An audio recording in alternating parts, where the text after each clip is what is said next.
Nintendo just dropped the hammer, guys, and I mean hard.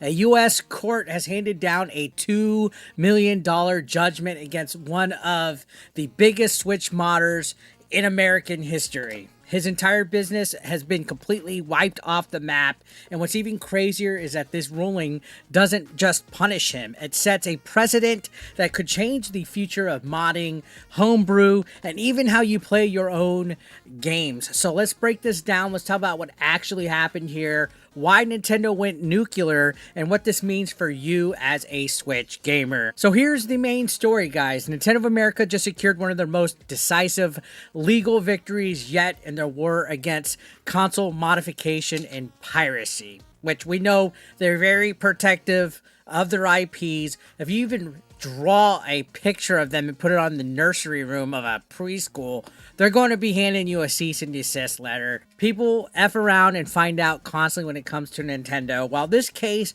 targeted a guy by the name of Ryan Michael Daly, who is the man behind a company that was called Modded Hardware.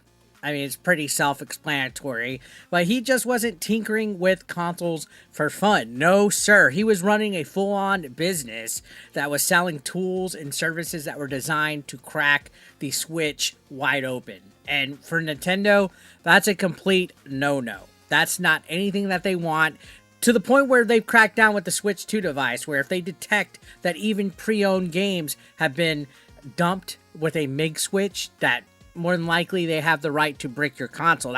That was actually what was floating around, right? And we've seen all sorts of other ways that Nintendo has kind of cracked down on piracy to run a full-on business with a website and everything, selling tools and services designed to basically jailbreak your Switch. He literally had a target painted on his forehead for Nintendo to come after him.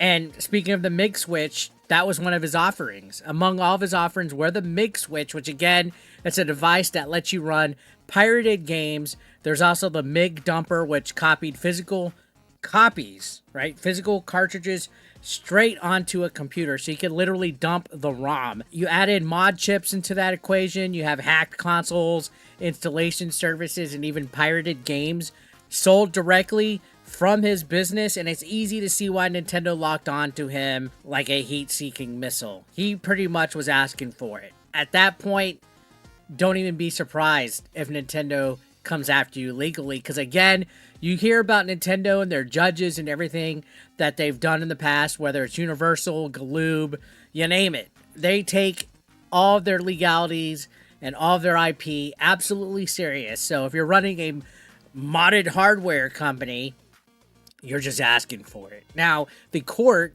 and I'm going to look down this list right here, the court found Daly guilty of violating DMCA and federal copyright law. And here's his penalty. Let's listen to this.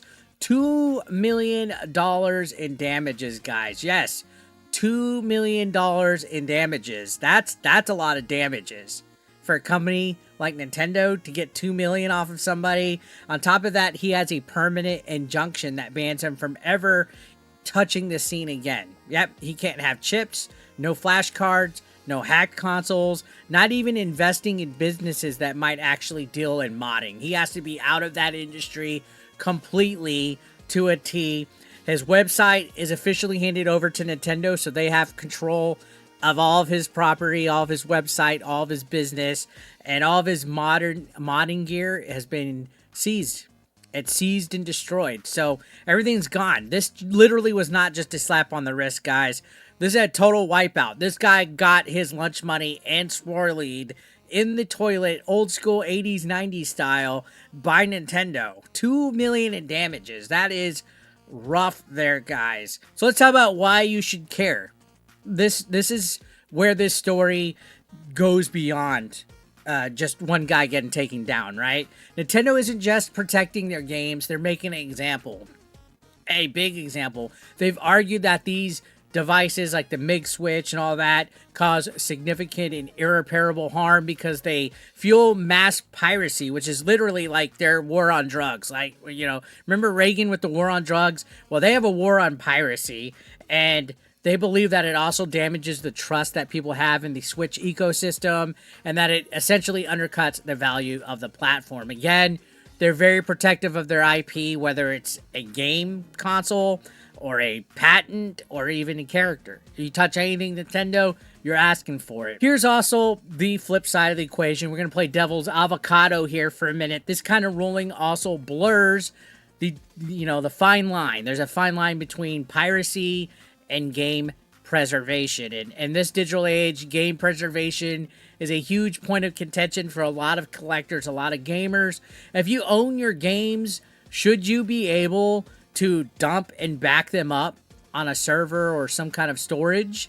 If you want to mod your hardware to add features Nintendo gave you, should that be illegal? There's a lot of gray area, a lot of questions here, especially when you think of like PC and how people can mod their PCs pretty much every way that they want.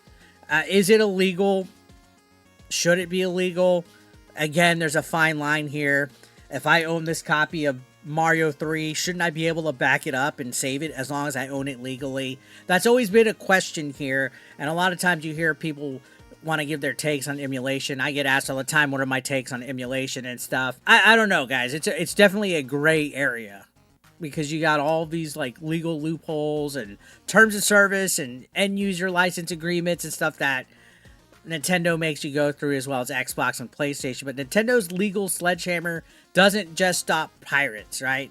It actually sends a chilling message to anyone that even is in the modding and homebrew community. And I'll admit, back in the Wii era, I used the homebrew channel. You able to use like a Smash Bros. Exploit to soft mod your Nintendo Wii, and you could use like an SD card to put emulators and stuff on it. It was easy. It was simple. I did it myself, right?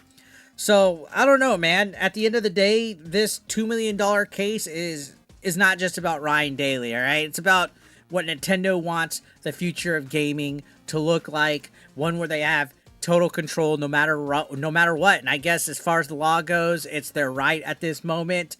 But again, like I said, here's the question. Here's the real question. Is Nintendo simply defending its property, or do you feel that they might be overreaching into how we use the systems we paid for? Now, in the case of Ryan, yeah, he had a company, he had a website, a business that was selling stuff that was questionable.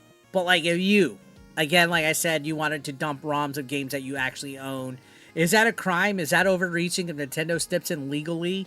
If it's a system and a game that you paid for? Drop your take in the comments down below, guys, because whether you're pro mod or pro Nintendo, this ruling is actually going to echo through the entire gaming community as we know it. So, $2 million in damages. That is a lot of money, guys. Anyways, thank you for watching. Don't forget to subscribe. I'll see you in the next one.